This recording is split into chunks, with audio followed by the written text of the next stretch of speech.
Nuestro pueblo se propone librar su gran batalla contra el analfabetismo con la meta ambiciosa de enseñar a leer y escribir hasta el último analfabeto en el próximo año.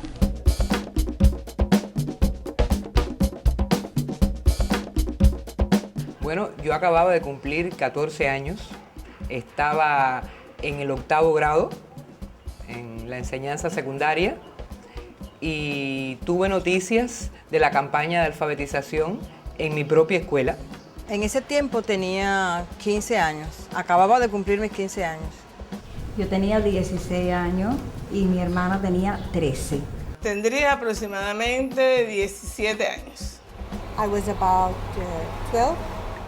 Todo el pueblo está preparándose a una intensa campaña. Sencillamente que había habido un movimiento fuerte por mi barrio, en la provincia, en Cuba, y se veía que los jóvenes iban, venían, y yo quise participar de ese movimiento grande, revolucionador. Justamente fui a la campaña y solo me autorizaba mi mamá si tenía ya 15 años. Y tenía preocupación porque la campaña había comenzado. Muchas personas se habían ido y yo decía, ¿y no va a haber otro llamado para que me dé tiempo a cumplir mis 15 años y poderme incorporar? A mí, desde que conocí que se estaba haciendo esa convocatoria para alfabetización y que se estaba pidiendo que estudiantes de la ciudad fuéramos al campo a alfabetizar, a mí aquello me entusiasmó muchísimo y yo me motivé mucho con eso y llegué a mi casa a abordar a mi mamá y mi mamá puso el grito en el cielo. O sea, mi mamá desde el primer momento se negó totalmente. Bueno, mi familia eso no le gustó mucho porque era la primera vez que yo me separaba de mi familia y pensaron que sencillamente que iba a tener problemas, que no iba a poder adaptarme, que me iba a asustar, que esto iba a pasar así y que no. En el caso de mi papá, él firmó la planilla de mi hermana, la mía no. Entonces yo me fijé por la planilla de mi hermana y firmé yo como si fuera mi papá. Llevé la planilla, todo perfecto, y después nos fuimos y ya él no podía hacer nada, ¿no? Y me costó muchísimo trabajo porque bueno, de pronto dejar que un hijo salga así en aquellos tiempos, en aquel momento, a conformarse en un ejército de no se sabe qué cosa muy bien, alfabetizar, y bueno, ahí nos fuimos.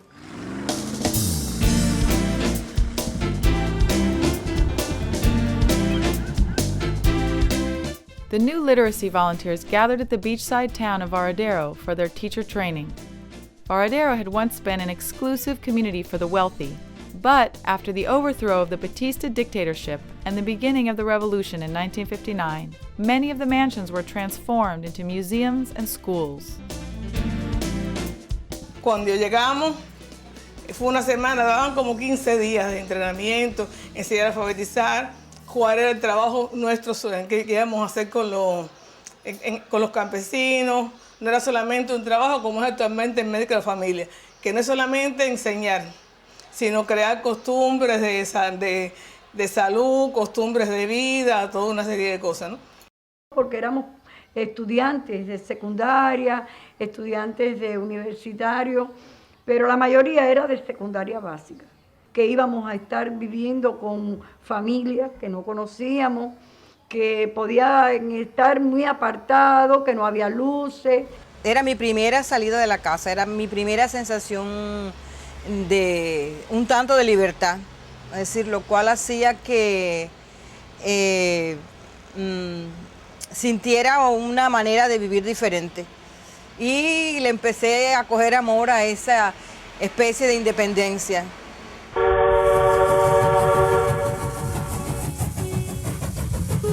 Armed with workbooks, pencils, hammocks, and lanterns, the young volunteers, called brigadistas, headed off to their teaching assignments. Some brigadistas went to teach literacy in the cities, to workers, the elderly, and anybody else who did not know how to read and write. But the majority headed out to rural areas, often to remote mountain regions where electricity and running water were non-existent.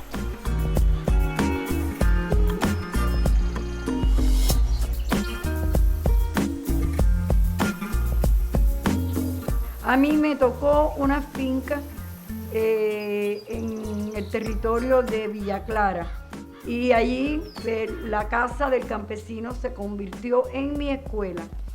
Se hizo un censo, fuimos casa por casa para saber quiénes necesitaban pasar la escuelita y para convocarlos para que fueran por las noches o por las tardes, porque depende el horario que ellos pudieran disponer para aprender. Y casi siempre era de noche porque trabajaban en el campo, trabajaban en el pueblo.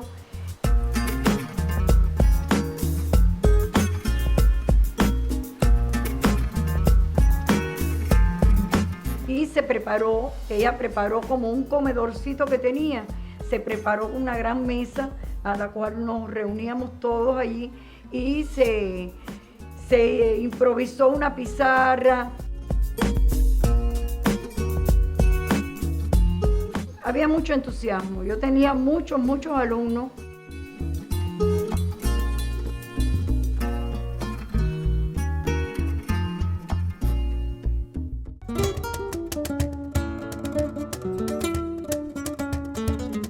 Ahí me tocó trabajar en Manatí.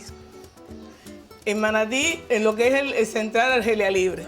Pero de Manatí, en una colonia cañera grandísima, que había muchas personas que eran analfabetos, bastantes personas.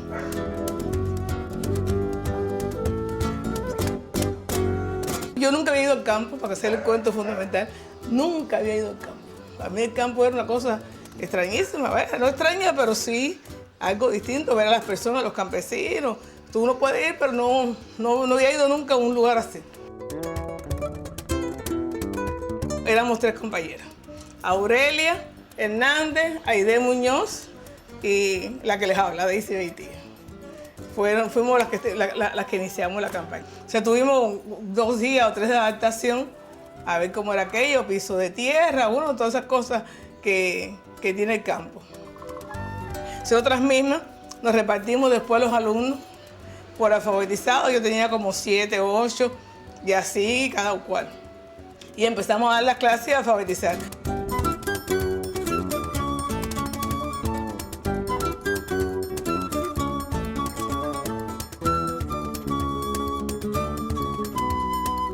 Cuando eso, pues muchos que llegaban paraban en mi casa. Y entonces cada uno iba escogiendo su lugar muy distante, donde quiera, porque eso fue donde quiera. Y entonces en mi casa quedó uno.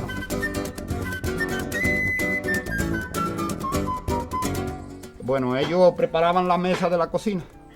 En la mesa ahí pues, se ponían los taburetes y un banco que había en la casa, que es esta misma mesa que está aquí. Y ahí alrededor, y él preparaba y le daba las clases.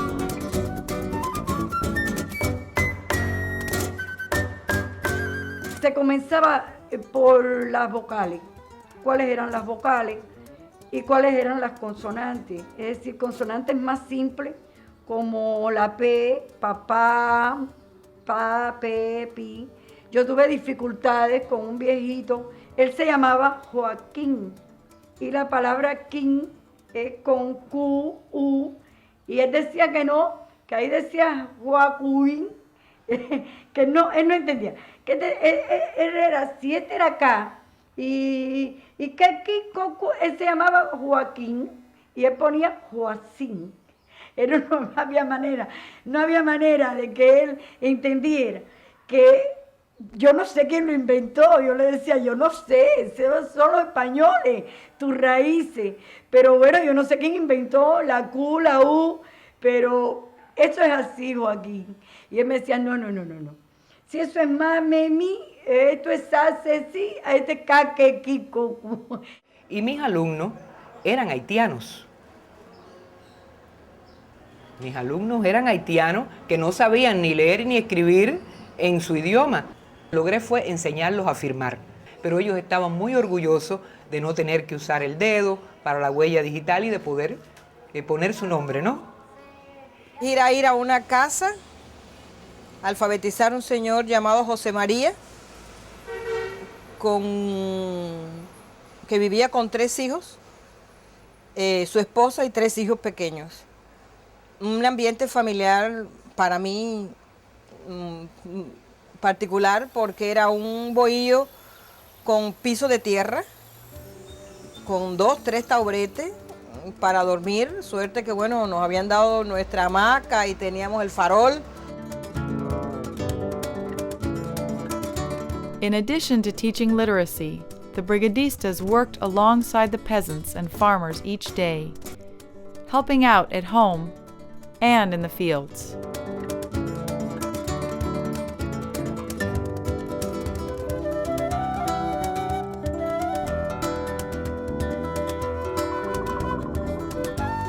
Muchachos, yo nunca había trabajado en el campo así agachada y cogiendo sol, ni nada por el estilo.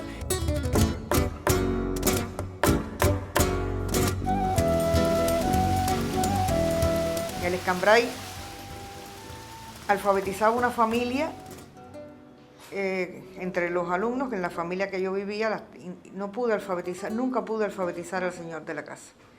Tenía 47 años, era desmochador de palmas, tenía las manos inflamadas, tenía las manos deformadas por ese trabajo tan violento, era incapaz de sostener el lápiz. Yo le cogía el lápiz con las manos y se le caía. Y sí aprendió a leer más o menos, pero a escribir no pudo, nunca pudo. Personas que tenían 30 años, 32, nunca habían ido a una escuela, no sabían leer, no sabían escribir, firmaban con una cruz, firmaban con el dedo la huella digital del dedo grueso, y eso era muy penoso para ellos. Y más yo, que era una muchachita que era la que iba a ser su maestra. Pero aquello cambió porque ellos tenían un orgullo muy grande de que tuvieran una maestra para ellos por la noche. Es decir, ese carácter de pena fue pasando a un carácter de entusiasmo y de descubrimiento de cómo se ponían las cosas. Y entonces su nombre, cuando ellos aprendieron a poner su nombre, era una sensación de satisfacción muy grande, de sorpresa. Ay, mira cómo se escribe mi nombre, mira mi nombre. Ay, y ahí dice que yo me llamo así, sí, como no, así tú te llamas. Pero era muy divertido, ¿sabes por qué? Porque, por lo menos para nosotros, descubrir que la gente, hay un momento en que descubre que sabe leer, o sea, no se percatan de que están aprendiendo poco a poco. Y entonces viene la alegría de leí. Se aprendí a leer, ya yo sé leer.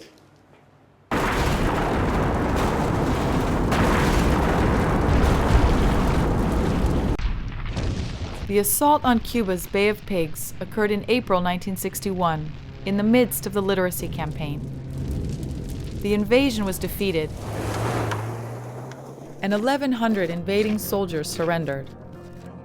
But armed insurgents, intent upon toppling the new Cuban government, still roamed the countryside, where thousands of literacy teachers were hard at work.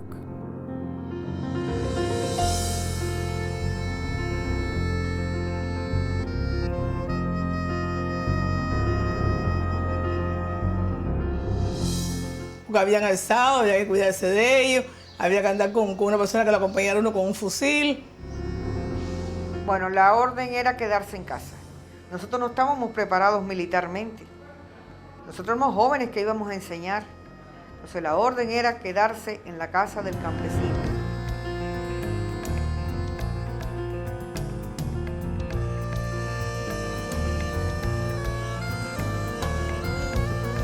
Cada vez que llegaba la noche, la dueña de la casa nos metía para adentro, ¿no? Es decir, no quería que diéramos clase en la sala. Poníamos la mesa detrás de una pared que había. Y yo decía, bueno, pero ¿por qué hay atrás? Si es que adelante hay más posibilidades. Y me decía, no, porque el farol alumbra mucho y a distancia se ve todo lo que hay adentro de la casa. Un día me lo demostró, salimos y caminamos y en una oscuridad total. Y sin embargo uno sabía, decía, ¿cuánta gente hay en aquella casita? Es verdad, se veía la lucecita y tú veías cómo la gente pasaba y decía, hay 2, hay 3, hay 4. Entonces, ella, como estábamos en zona de alzado, ella decía, un hombre apostado con un buen fusil puede matar a una persona a esta distancia si tú estás visible.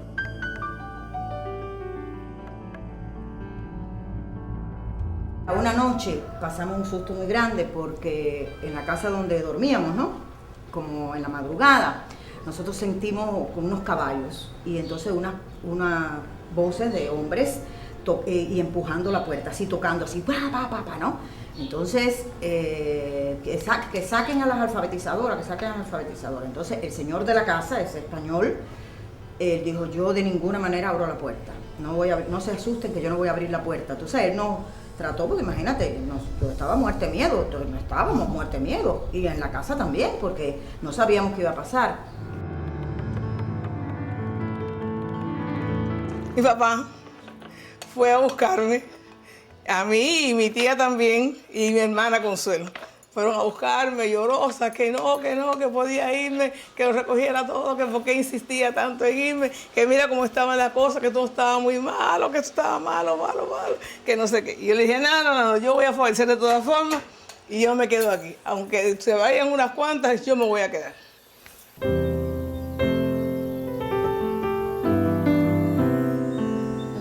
The sense of danger became even more real when one literacy teacher, Manuel Ascunce, was killed by the insurgents.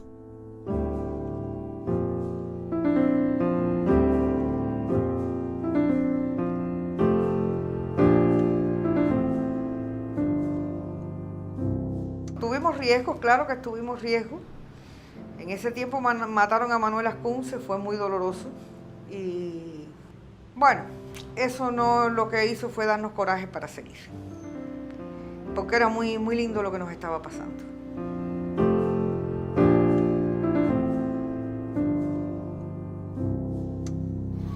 You feel pleasure when you help another person.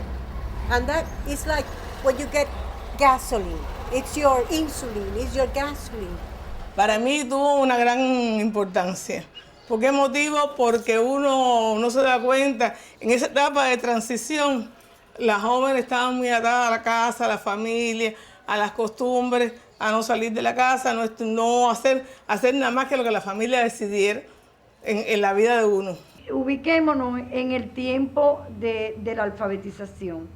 Había machismo, había incomprensiones, había mucho tabú, había que romper muchos ligamentos que teníamos con la sociedad anterior. Era una carga muy grande.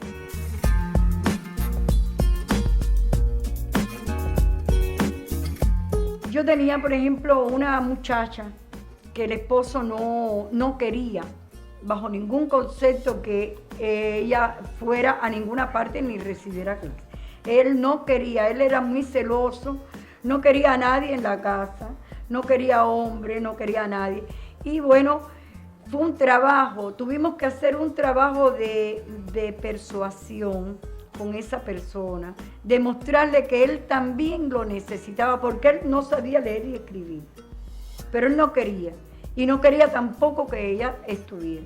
Y ellos estuvieron incluso hasta bravos, ella se fue para casa de sus padres, él nos echó la culpa, todo eso, pero bueno, con mucha conversación, con mucho amor, con mucha paciencia, pudimos lograr que yo, en este caso la muchachita, porque no quería varones, le pudiera dar clase a ella y a él.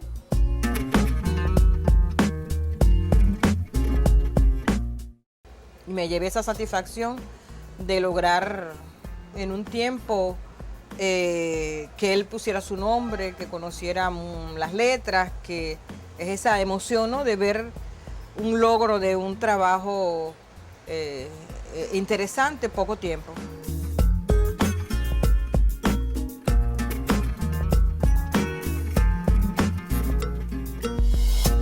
Siete años tenía cuando alfabeticé. Siempre fui una niña que me gustó mucho, ¿no?, leer, estudiar, aprender. Por lo tanto, pedí que por favor que me dejaran alfabetizar y mis padres lo plantearon a la comisión que radicaba allí.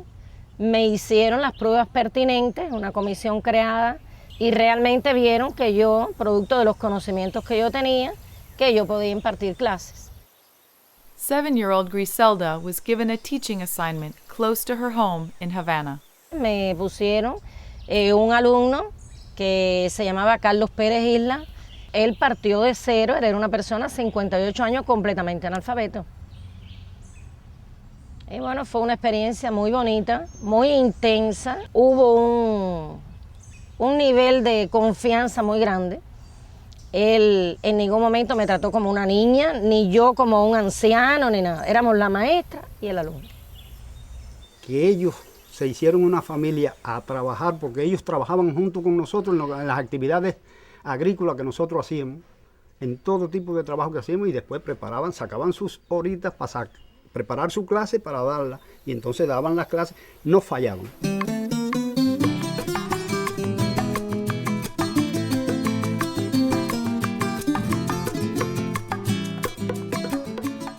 Y bueno, a la hora de irnos fue difícil porque fue casi un año que estuvimos ahí, muchos meses. Bueno, yo creo que nunca me he despedido, porque ahí se creó una familia.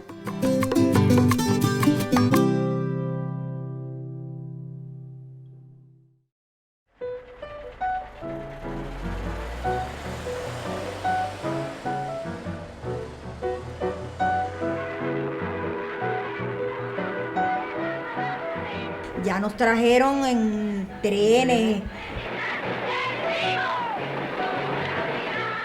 nos trajeron en tren para acá todos los alfabetizadores, figuras de miles.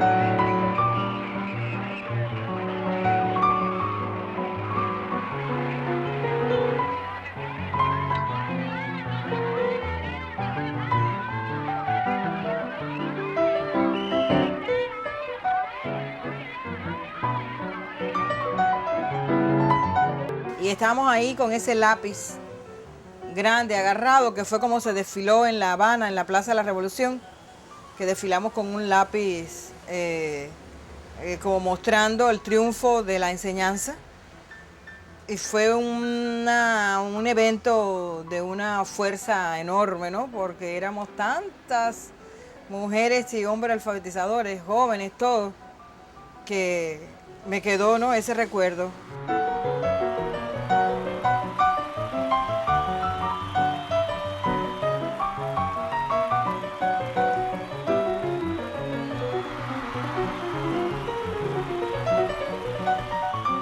Teach them to read and write.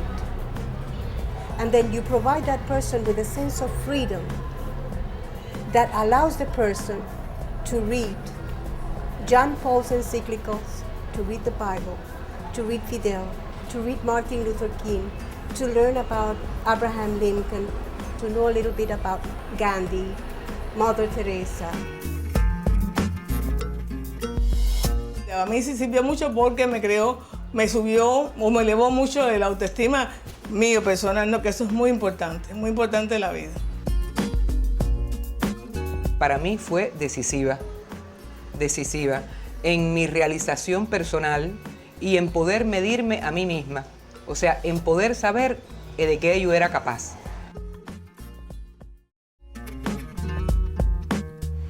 Ya después que yo regresé de la alfabetización, se hizo un llamado para las becas y yo inmediatamente me incorporé a la beca. Es decir, ya estaba acostumbrada a moverme, a hacer cosas sola, a sentirme realizada ayudando en cosas y aproveché de incorporarme a la beca.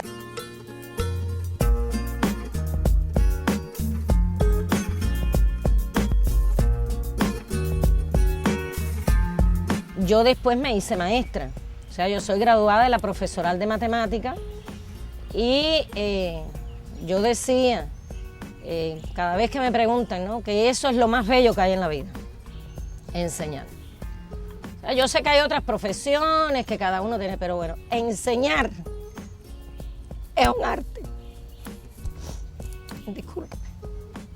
Creo que al poder ayudar a los demás desinteresadamente es una de las cosas mejores que le puedan pasar a uno en la vida, ¿no? Y cuando se conoce a una edad tan temprana como yo tuve esa posibilidad de conocerlo, de hacerlo, ya no he podido dejar de hacerlo más. O sea, y se convierte un poco en la razón de la vida de uno, no un poco, se convierte en la razón de la vida de uno, ¿no?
Arenas del río, en el tronco de aquel framboyán, voy poniendo tu nombre y el mío, en enlazados por siempre estarán.